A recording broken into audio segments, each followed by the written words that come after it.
La vie sera dure, il y aura des tourments, il y aura des tests, mais cela ne vous rendra que plus fort. N'abandonnez jamais.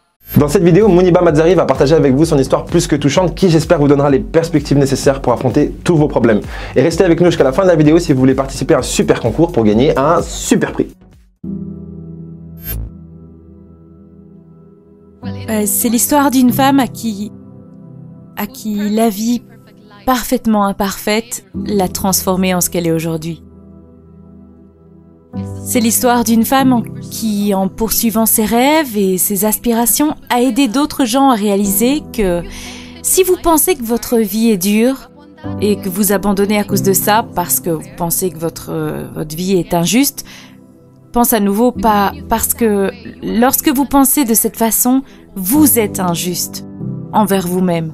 C'est l'histoire d'une femme qui a aidé les gens à réaliser que des fois, les problèmes ne sont pas trop gros. Nous sommes trop petits parce que nous ne sommes pas capables de les gérer.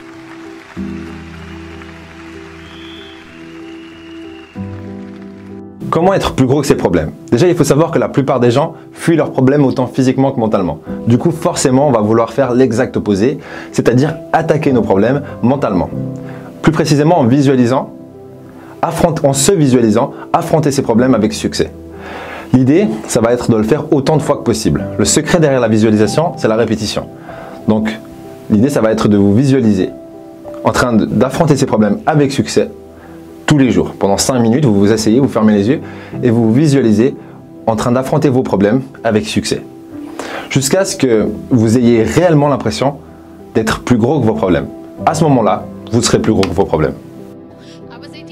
J'avais 18 ans quand je me suis mariée. Je faisais partie d'une famille très conservatrice, une famille baloche, dans laquelle une gentille fille ne dit jamais non à ses parents. Mon père voulait que je me marie et tout ce que j'ai dit, c'est si ça te rend heureux, je dirais oui. Et bien sûr, ça n'a jamais été un mariage heureux. Juste environ 2 ans après m'être mariée, il y a environ 9 ans, j'ai eu un accident de voiture. Mon mari s'est endormi au volant et la voiture est tombée dans le fossé.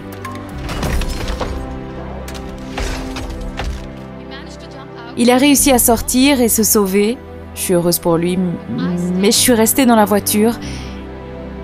J'ai eu énormément de blessures. La liste est un peu longue, mais n'ayez crainte, je vais parfaitement bien maintenant. Le radius et le cubitus dans mon bras droit étaient fracturés. Mon poignet était fracturé, mon épaule et ma clavicule étaient fracturées. Toute ma cage thoracique était fracturée et à cause de mes blessures à la cage thoracique, mon poumon et mon foie étaient intégralement touchés.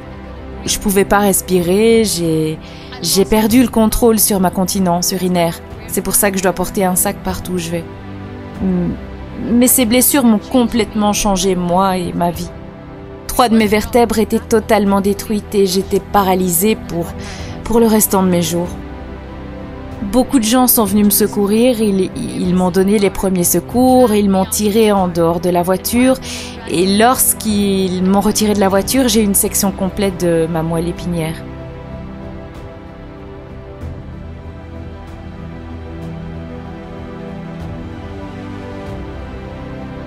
Ces 2 mois et demi à l'hôpital ont été horribles. Je vais pas inventer des histoires juste pour vous inspirer. J'étais au bord du désespoir. Et un jour, le docteur est venu vers moi. Il m'a dit « J'ai entendu que vous vouliez devenir une artiste, mais vous êtes devenue une femme de famille, une femme au foyer. J'ai une mauvaise nouvelle pour vous. Vous serez plus capable de peindre à nouveau, parce que votre poignet et votre bras sont tellement déformés que vous ne serez plus capable de tenir un stylo à nouveau. » Et je suis restée silencieuse. Le jour suivant, le docteur est venu vers moi et m'a dit « Votre blessure à la colonne vertébrale est tellement grave que vous ne serez plus jamais capable de marcher. » J'ai respiré profondément et j'ai dit que tout irait bien. Le jour suivant, le docteur est revenu vers moi et m'a dit « À cause de votre blessure à la colonne et les fixations que vous avez dans le dos, vous ne serez plus capable de donner naissance à un enfant. » Ce jour-là, j'étais dévastée. Je m'en souviens toujours. J'ai demandé à ma mère Pourquoi moi? Et c'est à ce moment que j'ai commencé à questionner mon existence. Pourquoi est-ce que je suis en vie? À quoi bon vivre? Je peux pas marcher. Je peux pas peindre, ok? Mais je peux pas être une mère. Et nous avons cette idée dans notre tête en tant que femme que nous sommes incomplètes si nous n'avons pas d'enfants. Je vais être une femme incomplète pour le reste de mes jours. À quoi bon? Qu'est-ce qui va m'arriver? Pourquoi moi? Pourquoi est-ce que je suis en vie? Nous essayons tous de foncer dans ce tunnel. Nous faisons tout ça parce que nous voyons la lumière au bout de ce tunnel, ce qui nous fait continuer. Mes chers amis, dans ma situation, il y avait un tunnel dans lequel je devais avancer, mais il n'y avait pas de lumière. C'est là que j'ai réalisé que les mots avaient le pouvoir de guérir les esprits. Ma mère m'a dit, ça aussi, ça passera. Dieu a un plus grand plan pour toi, je ne sais pas ce que c'est, mais il en a un.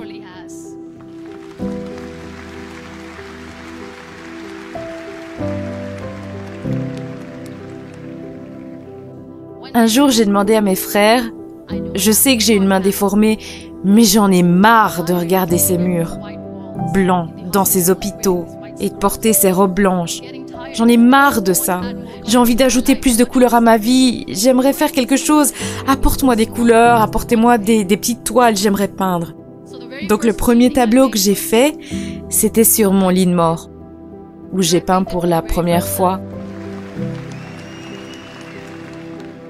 Ce n'était pas seulement une pièce d'art ou seulement ma passion, c'était ma thérapie.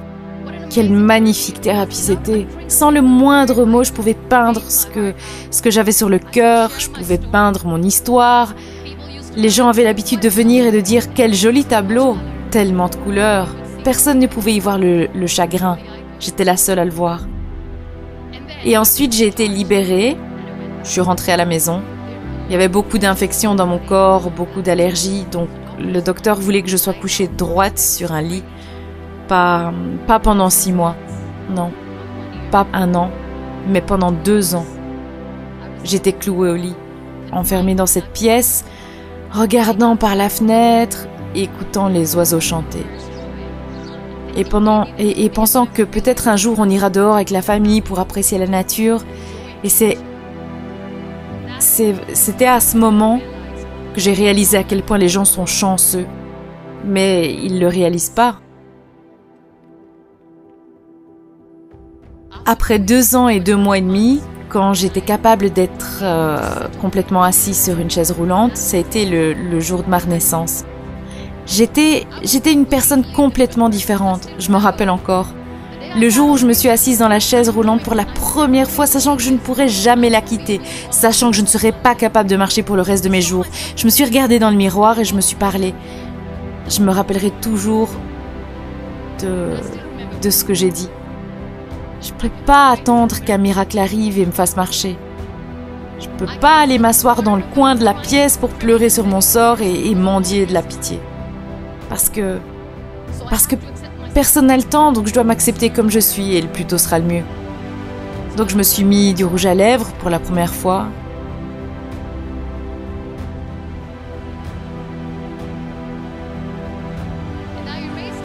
Je l'ai enlevé. Et j'ai pleuré. Et j'ai dit, mais qu'est-ce que je suis en train de faire?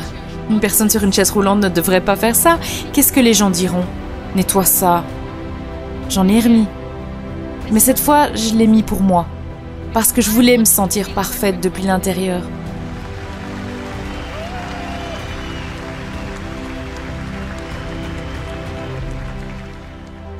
Depuis ce jour, j'ai décidé que j'allais vivre la vie pour moi-même.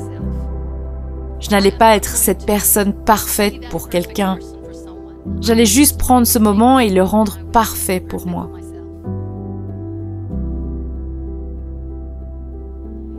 Je ne serais plus capable d'être mère et ça a été dévastateur pour moi.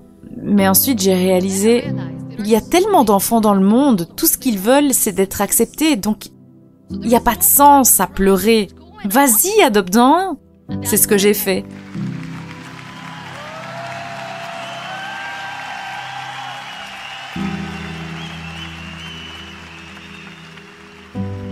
Mon fils, son nom c'est Nile.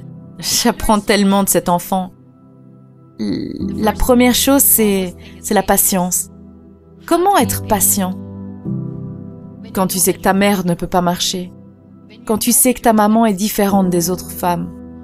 Quand tu sais que ta maman ne peut pas venir dehors jouer avec toi. Comment rester calme? Il adore le football. Et quand il a reçu sa première balle de football, il avait 4 ans, il était super excité. Je me rappellerai toujours. Il est venu dans la chambre, il a dit « Maman, jouons au foot !» Et il a mis le ballon à mes pieds. Il m'a dit « Frappe-le !» Ce jour-là, je me suis sentie handicapée. Je lui ai dit « Je peux pas taper le ballon. » J'étais déprimée, avec le même visage.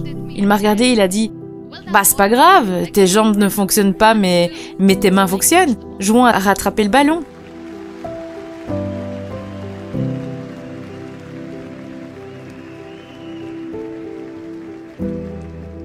Vous savez, ce jour, il m'a fait réaliser que lorsque vous pensez que votre verre est à moitié vide, arrêtez, votre verre est à moitié plein aussi. Tout est ici et ici. Je suis pas en train de dire que je ne suis pas en bonne santé et que ça me rend malchanceuse. Mais oui, c'est dur. C'est dur quand je dis que je ne peux pas marcher. C'est dur de dire que je dois porter ce sac. Ça fait du mal, mais je dois continuer à aller de l'avant. Parce que ne jamais abandonner est la bonne façon de vivre. Toujours. Lorsque j'ai décidé d'arrêter de faire de la musique, il y a énormément de personnes qui m'ont écrit « Mais non, n'abandonne pas, il faut persévérer !» Et ça me vexait un peu parce que j'avais pas l'impression d'abandonner.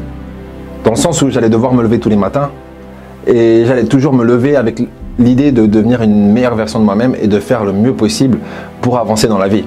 Il y a des gens qui me disaient « Mais n'abandonne pas !» me vexaient parce que j'avais pas l'impression d'abandonner. Je changeais juste d'approche pour atteindre un objectif que j'avais. Et cet objectif, c'était d'impacter un maximum de personnes d'une façon ou d'une autre. La musique en était une. Et ce que j'ai envie de vous dire aujourd'hui, c'est vous regardez cette vidéo, donc vous êtes en vie. Et pour moi, c'est la preuve que vous n'avez pas abandonné. Et que vous êtes toujours dans la course. Du coup, je me réjouis de voir ce que vous allez faire dans le futur. Donc je vais terminer mon discours sur cette note. Vivez votre vie pleinement. Acceptez-vous comme vous êtes. Soyez gentil avec vous-même. Soyez gentil avec vous-même, je le répète. Soyez gentil avec vous-même. Seulement ensuite, vous pourrez être gentil avec les autres. Aimez-vous vous-même et partagez cet amour. La vie sera dure, il y aura des tourments, il y aura des tests, mais cela ne vous rendra que plus fort. N'abandonnez jamais. Le vrai bonheur se cache pas dans l'argent, ou le succès, ou la célébrité. J'ai tout ça et je n'en ai jamais voulu. Le vrai bonheur se cache dans la gratitude. Donc soyez reconnaissants, soyez vivants et vivez chaque moment. Merci beaucoup tout le monde. Merci.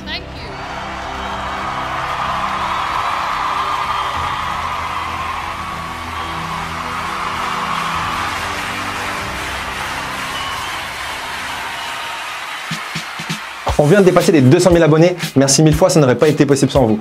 Maintenant, pour participer au concours du jour et gagner 3 tableaux de motivation que Ludo va faire apparaître quelque part sur cet écran, tout ce que vous avez à faire, c'est cliquer sur le lien qui se trouve dans la description, puis cliquer sur le bouton et en plus, vous allez recevoir le livre Motivation, kit de survie, tuer le confort, votre vie en dépend, totalement gratuitement et vous serez automatiquement inscrit au concours. Qu'est-ce que ça veut dire? Ça veut dire que tous les gens qui ont déjà téléchargé le livre Motivation, kit de survie, tuer le confort, votre vie en dépend, sont déjà inscrits à ce concours d'office. Voilà, je voulais remercier Léa qui a accepté aussi de vous donner 15% de réduction sur n'importe lequel de ces tableaux, sur tous ces tableaux en fait. Ce serait plus français de le dire comme ça. Et je tiens aussi à préciser qu'on n'est pas rémunéré pour cette action marketing, simplement parce que vu que vous en profitez, ça nous suffit. Voilà, je crois que ce sera plus ou moins tout. Ah oui, j'ai aussi envie de remercier Kathleen qui a fait une doublure mais magnifique. Et voilà, ce sera tout. Merci à vous et au prochain épisode. J'ai dit à ma femme Mackenzie que je voulais quitter mon job pour aller faire ce truc de malade qui ne marcherait probablement pas.